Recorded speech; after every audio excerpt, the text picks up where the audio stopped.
नमस्कार, जनता टीवी देख रहे हैं आप और मैं हूं आपके साथ रितेश कुमार गौतम। और खबरों की शुरुआत करेंगे एक बड़ी खबर के साथ। पूर्व मुख्यमंत्री भूपेंद्र हुड्डा ने सरकार को घेरा है। ई टेंडरिंग पर हुड्डा ने फिर उठाए हैं सवाल। तो बड़ी खबर इस वक्त की, ई टेंडरिंग बनेगा भ्रष्टाचार का अड्डा। यह बड़ी खबर इस वक्त की आपको बता रहे हैं। पूर्व मुख्यमंत्री भूपेंद्र सिंह हुड्डा ने सरकार को एक दफा फिर ई टेंडरिंग के मुद्दे पर घेरा है। लगातार इस मुद्दे को लेकर प्रदर्शन भी देखने के लिए मिल रहा है। अब जनता बदलाव चाहती है, ऐसा कहना है भूपेंद्र हुड्डा का। बदलाव की आंधी में बीजेपी साफ हो जाएगी, ये भी कह रहे हैं पूर्व सीएम। बड़ी खबर इस वक्त की आपको बता रहे हैं। प्रदेश में इवेंट मैनेजमेंट सरकार है, यह भी उन्होंने आरोप लगाया। बीजेपी सरकार की कोई उपलब्धि नहीं है, तमाम चीजों का जिक्र करते हुए पूर्व मुख्यमंत्री भूपेंद्र हुड्डा ने मौजूदा सरकार को घेरा है।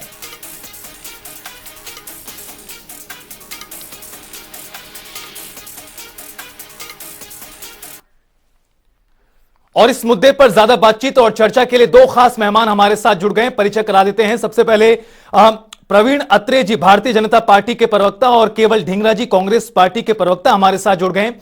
दोनों ही खास मेहमानों का बहुत स्वागत है। शुरुआत में आप ही से करना चाहूंगा। प्रवीण अत्रे जी, जिस योजना को, जिस फैसले को आप पारदर्शिता बढ़ाने वाला बता रहे हैं, जिससे सरपंचों को अधिकार मिलेगा, ऐसा कहना है भारतीय जनता पार्टी का, लेकिन भूपेंद्र हुड्डा उसे भ्रष्टाचार का अड्डा करार दे रहे हैं। देखिए, ऐसा है, भूपेंद्र हुड्डा अकेले नहीं, लगभग पूरी कांग्रेस पारदर्शिता के खिलाफ है। जैसे जैसे पारदर्शिता के नतीजे हमारे सामने आ रहे हैं, वैसे वैसे कांग्रेस के नेताओं की बौखलाहट बढ़ती जा रही है, या यूं कहिए उनका रुदाली रुदन का स्वर तेज होता जा रहा है। जिस वक्त हरियाणा सरकार ने प्रदेश के अंदर डीबीटी लागू किया था कि बुजुर्गों की पेंशन सीधा उनके खाते में जाएगी, उस वक्त भी आपको याद होगा इन्हीं लोगों ने अपना रुदाली रुदन शुरू कर दिया था। किस तरह के इन्होंने कुतर्क किए थे, बैंकों, गांव में तो बैंक नहीं होते, बुजुर्गों का तो बैंक खाता नहीं होता, बुजुर्ग किस तरह से बैंक में जाएंगे, इन्होंने खूब चिल्लाचिल्ली थी। वजह क्या थी? वजह ये थी कि जब डीबीटी लागू हुई, लगभग 3.25 लाख ऐसी पेंशन जाती थी जो व्यक्ति इस दुनिया में नहीं थे। अब सवाल ये उठता है कि वो पैसा किसकी जेब में जाता था? डीबीटी और ऑनलाइन शुरू होते ही लगभग 1000 करोड़ रुपया हरियाणा प्रदेश का बचना शुरू हुआ। ये पैसा किसकी जेब में जाता था? आपको याद होगा जब ऑनलाइन ट्रांसफर शुरू किए हरियाणा सरकार ने, तब भी लोगों ने खूब विरोध किया, खूब कुतर्क किए। कारण ये था कि जो तबादला उद्योग हरियाणा प्रदेश में चलता था, उस तबादला उद्योग की चोट पहुंची, तो इनकी तकलीफ स्वाभाविक थी, इन्होंने अपना रुदाली रुदन शुरू कर दिया। आपको याद होगा जब हरियाणा सरकार ने ये विचार किया कि हरियाणा के अंदर पंचायतें पढ़ी लिखी होंगी, तब भी लोगों ने विरोध किया था। मामला सुप्रीम कोर्ट तक गया था, सुप्रीम कोर्ट से इनको मुंह की खानी पड़ी।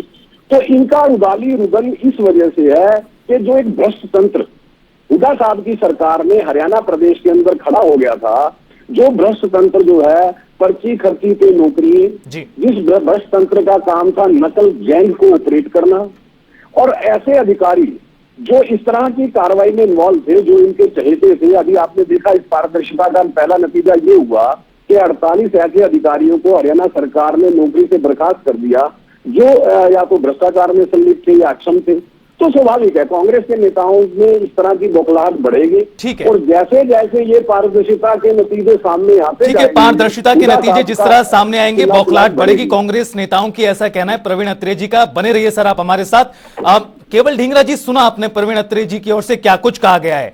उनका कहना है कि दरअसल कोई भी फैसला सरकार ले, कांग्रेस पार्टी विरोध करना शुरू कर देती। तमाम योजनाओं का जिक्र उन्होंने किया, जिन जिन मुद्दों को लेकर आपने प्रदर्शन किया है पूर्व में। वो कह रहे हैं कि पारदर्शिता के खिलाफ हैं आप, और जब जब कोई फैसला होता है उसका विरोध करने लग जाते हैं।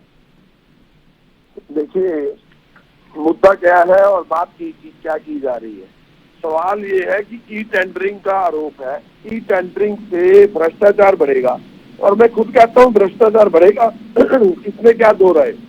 आप अगर ई टेंडरिंग का सिस्टम लाएंगे तो ठेकेदारी प्रथा आएगी, ठेकेदारी प्रथा आएगी तो उसमें कमीशनें आएंगी तो लोगों के जो जेई, एसडीओ, दिस दैट सब लोग हैं, वो बिल पास करने के लिए वो लोग काम करेंगे, और गाज जो है वो सरपंचों पे घेरेंगे।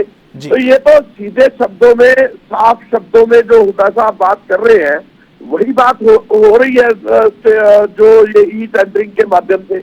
हम कहें पहले ऐसे होता था, उस समय ऐसे होता था, उसका क्या मतलब है? हम बात कर रहे हैं ई टेंडरिंग पे, भ्रष्टाचार बढ़ेगा या नहीं बढ़ेगा? तो मैं तो आपको फिर कह रहा हूँ भ्रष्टाचार बढ़ेगा, और हुड्डा साहब भी कह रहे हैं भ्रष्टाचार बढ़ेगा। क्यों नहीं बढ़ेगा? जब आप एक एसडीओ से, एसडीएम से अपनी फाइल साइन कराने के लिए जाएंगे कि यहाँ पे हमें ये वाला काम करवाना है, तो 110% भ्रष्टाचार बढ़ेगा। आज क्या हो रहा है? हमारा जो डिप्टी सेक्रेटरी है वो पैसे लेते हुआ एचपीएससी का क्यों पकड़ा गया, क्यों जेल में है? क्योंकि भ्रष्टाचार बढ़ रहा है, नौकरियों की बंदरबांट हो रही है, पैसे के साथ सिस्टम चल रहा है, इसीलिए डिप्टी सेक्रेटरी जो है इतने करोड़ रुपए लेता हुआ अपने दफ्तर में पकड़ा गया और वो जेल में गया। इस बात के लिए क्यों इधर उधर जा सकते हैं? हरियाणा स्टाफ सिलेक्शन कमीशन को सस्पेंड क्यों किया गया? उस भारती को सस्पेंड इसलिए किया गया क्योंकि उसमें भ्रष्टाचार हो रहा था, और फिर उसके बाद उसको बहाल कर दिया गया। ये क्लीन चिट देने वाले भी खुद है, भ्रष्टाचार करवाने वाले भी खुद है, और इस तरह के जानबूझ के मापदंड लाने वाले भी खुद है। सरपंचों की पावर क्यों खत्म की गई? उनको 20 लाख रुपए का अधिकार था उनको कोई भी काम करवाने का, उसको वापस क्यों लिया गया? इसीलिए लिया गया क्योंकि आप लोग किसी न किसी तरह पे उस मामले को बढ़ावा देना चाहते हैं कि कमीशने, परसेंटेजे, इस तरह के काम बढ़े, ठेकेदारी प्रथा बढ़े। कभी कहते हैं ठेकेदारी प्रथा हम खत्म कर रहे हैं, जीरो टॉलरेंस कर रहे हैं। अब टॉलरेंस कहाँ गई? झूठ बोलने की सरकार है, झूठ बोलने के काम है, झूठ बोलने के मापदंड है। प्रवीण अत्रे जी, तमाम चीजें आप सुन पा रहे हैं। वो ये भी कह रहे हैं कि दरअसल जब जिक्र हो रहा है मौजूदा स्थिति का, तब आप इतिहास में चले जाते हैं, पूर्व की चीजों को लेकर जिक्र कर देते हैं, मुद्दों से भटका रहे हैं आप, ऐसा कहना है केवल ढींगरा जी का। प्रक्रिया को लेकर सवाल उठाए गए हैं। देखिए, ऐसा है कि मुद्दा तो आपका पारदर्शिता ही है, क्योंकि जो ई टेंडरिंग हो रही है वो ई टेंडरिंग पारदर्शिता आई इसीलिए हो रही है। और अगर मैंने पारदर्शिता के ऊपर कुछ एग्जाम्पल दिए तो मेरे मित्र को परेशानी शुरू हो गई। अब देखिए, ये खुद क्या कह रहे हैं, जनता भी इनकी बात सुन रही होगी और समझ रही होगी। ये कहते हैं कि एचपीएससी का डिप्टी सेक्रेटरी पकड़ा क्यों गया, वो जेल क्यों चला गया। अरे साहब, ये तो आपकी तकलीफ है कि हम ऐसे भ्रष्ट लोगों को पकड़ रहे हैं, उनको जेल भेज रहे हैं, जो आपके लिए एक अजूबा है, क्योंकि आपने कभी किसी को पकड़ा नहीं, आपने कभी कोई कार्रवाई की नहीं। वो जितना भ्रष्टाचार होता था वो सरकारी संरक्षण में होता था, लेकिन अब ऐसा नहीं है। दूसरी बात, ये कहते हैं ई टेंडरिंग से ठेकेदारी प्रथा बढ़ेगी। देखिए, कितना अजीब तर्क नहीं है ये। क्या ई टेंडरिंग से पहले जो काम होते थे वो ठेकेदार नहीं करते थे? क्या वो भूपेंद्र हुड्डा खुद करते थे या केवल ढींगरा जी खुद करते थे? हाँ, ये बात मैं मानता हूँ कि इनके चहेते करते। ई टेंडरिंग से केवल ये होगा कि आम हरियाणा वासी को अवसर मिलेगा, वो ई टेंडरिंग के जरिए टेंडर में पार्टिसिपेट कर पाएगा, और जो बेहतर रेट देगा उसको टेंडर मिल जाएगा। पहले क्या होता था, बंदरबांट होती थी। ठेकेदार तो पहले भी काम करते थे, ठेकेदार अब भी काम करेंगे। पहले बड़े ठेकेदारों को अवसर मिलता था, अब जो है छोटे ठेकेदार भी पार्टिसिपेट कर सकते हैं, और जो बेहतर रेट देगा अब उसको काम मिल जाएगा। अब देखिए, इनके बड़े अजीब अजीब तर्क हैं। ये कहते हैं कि साहब आपको एसडीएम, एसडीओ के पास फाइल साइन करवाने जाना पड़ेगा। ये इस तरह से झूठ बोल के बरगलाने का प्रयास करें। जो ये व्यवस्था हरियाणा सरकार ने बनाई है, इस व्यवस्था के अंदर जो एडमिनिस्ट्रेटिव पावर होती है वो चुने हुए प्रतिनिधि के पास ही है, चाहे वो सरपंच हो, चाहे जिला परिषद का चेयरमैन हो, चाहे ब्लॉक समिति का चेयरमैन। जो एडमिनिस्ट्रेटिव पावर है उनके पास है। जो टेक्निकल पावर, वो हमेशा पहले भी जो डिपार्टमेंट के लोग होते हैं, जो टेक्निकल टीम होती है, पहले भी उनके पास थी, क्योंकि पहले भी वही टेंडर तैयार करते थे। वो टेंडर की कॉस्ट वही निकालते थे, कितने का टेंडर बनेगा, कितने टाइम का काम है, ये सारी चीजें तो पहले भी उनके पास थी। अब ये कहते हैं कि साहब पहले जो है 20 लाख का काम जो है ना सरपंच खुद करवाते थे।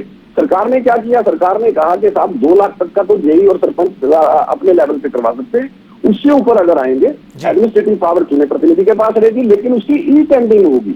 ठीक है, मतलब उसके अंदर पारदर्शिता आए।